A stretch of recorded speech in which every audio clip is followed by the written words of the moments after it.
కస్టమర్లకు good news. అవును, bank కస్టమర్లకు గుడ్ న్యూస్ అయితే చెప్పింది ఒకవేళ. ఎందుకంటే లోన్ ప్రీ క్లోజ్ ఛార్జీలు ఇక్కడ నుంచి అయితే ఉండవని చెప్పేసి ఆర్బీఐ కీలక ప్రకటన అయితే జారీ చేసింది.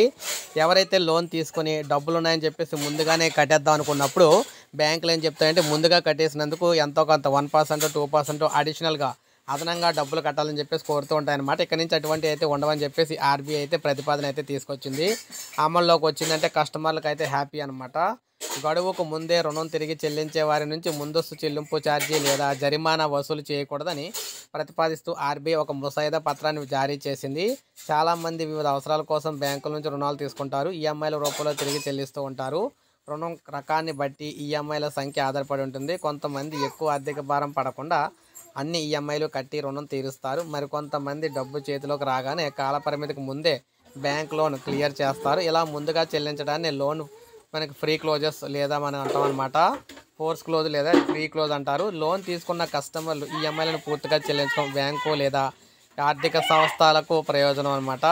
అంటే ఆర్థిక సంస్థలకు ప్రయోజనం ముఖ్యంగా వాటికి పూర్తి స్థాయిలో వడ్డీ ఆదాయం అయితే వస్తుంది. కస్టమర్ తన లోన్ ముందుగానే క్లోజ్ చేస్తే రుణదాతలు కొంత వడ్డీ రాబడిని అయితే కోల్పోతారు. ఈ నష్టాన్ని భర్తీ చేసుకోవడానికి కస్టమర్ నుంచి ముందస్తు రుణం చెల్లింపుపై ఛార్జీ లేదా జరిమానా వసూలు అయితే చేస్తూ ఉంటారు.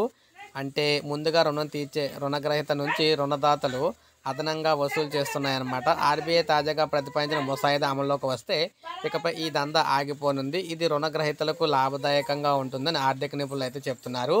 సో ఎవరైతే రుణాలు తీసుకుంటారో వారికైతే మంచి గుడ్ న్యూస్ ఇది. ఎందుకంటే ముందుగా చెల్లించినా కూడా అదనంగా డబ్బులు అయితే కట్టి పని లేదు బ్యాంకులకి. సో ఇది మనకు అప్డేట్. ఒక లైక్ చేయండి, సబ్స్క్రైబ్ చేసుకోండి, మన ఛానల్ సబ్స్క్రైబ్ చేసుకోండి.